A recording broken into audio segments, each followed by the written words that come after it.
It's maybe 4 o'clock when Trig and I go out to the old barn. My grandfather built this barn, but now it's falling apart. The unpainted planks in the walls are rotting away. There are holes in the wall you can see through in some places, and a couple of roof tiles lying in the nettles, 3 more sticking out of a puddle of mud. A rusty hook is hanging from the door frame. The door is hanging from the door frame too, attached with hay baling cord swinging crookedly. A warm summer day afternoon. Try, I hope I'm saying his name right, because these uh, what we call the northern countries, the Finnish, the Swedish, the Norwegian names are different. Are these Viking names? I don't know. I mean, these languages have sometimes, very ethnic sort of names. So Trig or Trigve, Trig and I sit on a large round stone a few yards from the barn. There are plastic bags under our legs with our lunches inside, slices of bread with brown cheese. We each have a soft drink. It's hot. We are both sweating. Mosquitoes are buzzing round our heads. I just can't get the guitar tuned. I just can't get the guitar tuned, and the dance is about to start. There's already a big crowd in the room, most of them people involved with the event and their friends and girlfriends, but still a lot of people. When I look up from the shelter of the long hair hanging down over my eyes, I see them moving around the room. I'm bent over my guitar, turning and turning a tuning knob. I turn it all the way down and the string almost tangles off the fretboard, all forlorn, and then I strum on it while I turn the knob up. I hear the tone slide higher. I drum on 2 strings. Now, is this right? Is this right? No, it always sounds a little off, doesn't it? And I turn it more, I turn and turn, up and down, I turn it, and the drummer is pounding for all he's worth and hitting the cymbals, and the bassist is thumping too, and the other guy on guitar is standing there strumming chord after chord, and I just can't get this damn guitar in tune. How wonderful. I turn the knob more and the string breaks. I push my hair back and shout that the string broke. The others just keep the noise going. I unplug the guitar and go backstage. I have spare strings in my guitar case. How nice. I find a new 3rd string. I change the string, turn the knob until the string is on. I walk back on stage. I plug the guitar in again and start tuning in. I can't hear anything. I shout for the others to stop playing. They stop. I try to tune the guitar. I can't do it.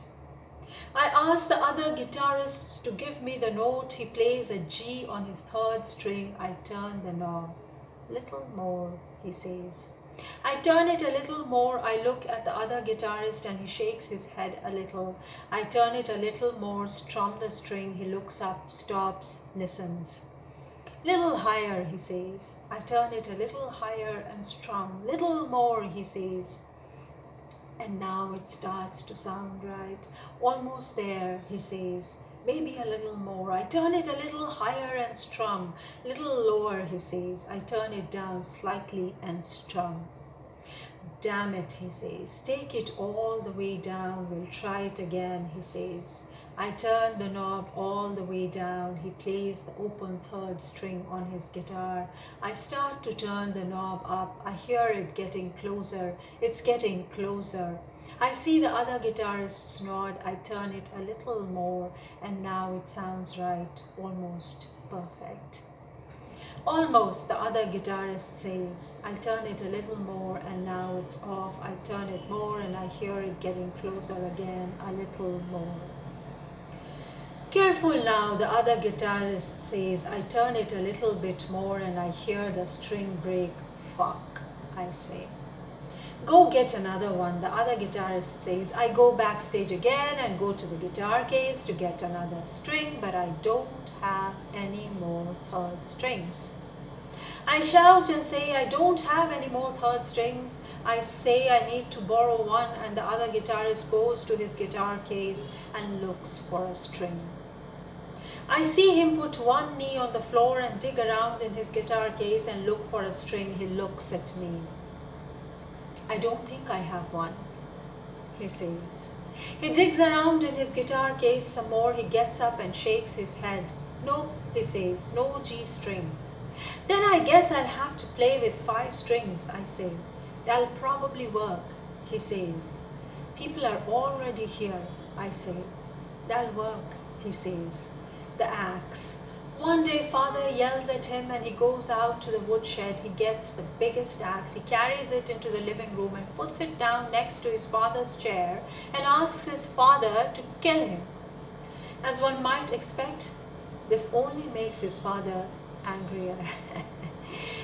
Potatoes and onions. I am sitting in the living room with my grandmother. Since she's recently got a new radio, I sit and turn the dial from station to station, and on one of the stations is usually music you can't hear anywhere else. Slow music with long dark guitar solos, no singing, no big fuss, music that just is. And between these slow dark guitar solos, someone speaks a language I don't know. In any case, it's not English. I can understand a little English, and it's a language I don't like. Oh my God. But it's a language that we have to learn to get by in, right? This is the language in which I am reading Mr. Jan Fosse. I hope I'm pronouncing his name right, and it's nice. It's an excerpt from, I think, his book called Scenes from Childhood. I don't know if it is a novel, a memoir, or something in between, because we are in an age of experiments, right? So people write all kinds of fiction and autofiction and whatnot. I find the station where they play those long dark guitar solos, and I sit in front of the radio and listen. My grandmother, who I love, is sitting in the armchair where she usually sits. She's looking out the window. I don't know at what, but she's sitting there looking out at the fort. You know, there is this thing. I have seen this, FJORD. I'm sorry, it just came up and I was meaning to look it up earlier, and maybe I've done and forgotten, but I don't know what this means. It's something nice. It's probably one of those creations, you know, even when I was flying over Sweden, the archipelago, the land and the water play is just so beautiful. I don't know if he means something like that.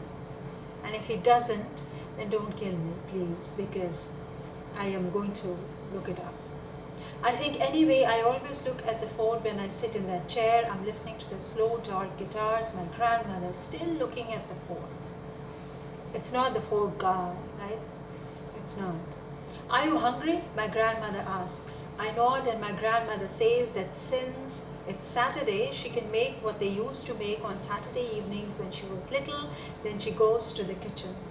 I listen to the slow black guitar music. I hear the fat start to sizzle in the frying pan. I lean against the kitchen door and see my grandmother standing in front of the kitchen sink chopping onions. Bacon and eggs, potatoes and onions, my grandmother says. I go back into the living room. I sit down in the chair in front of the window and look out at the fort. I hear the sizzling from the frying pan and the slow guitars. My grandmother is lying in bed. My grandmother is lying in bed. She can't talk anymore. There's another bed along the other long wall, and someone's lying there talking nonsense all the time.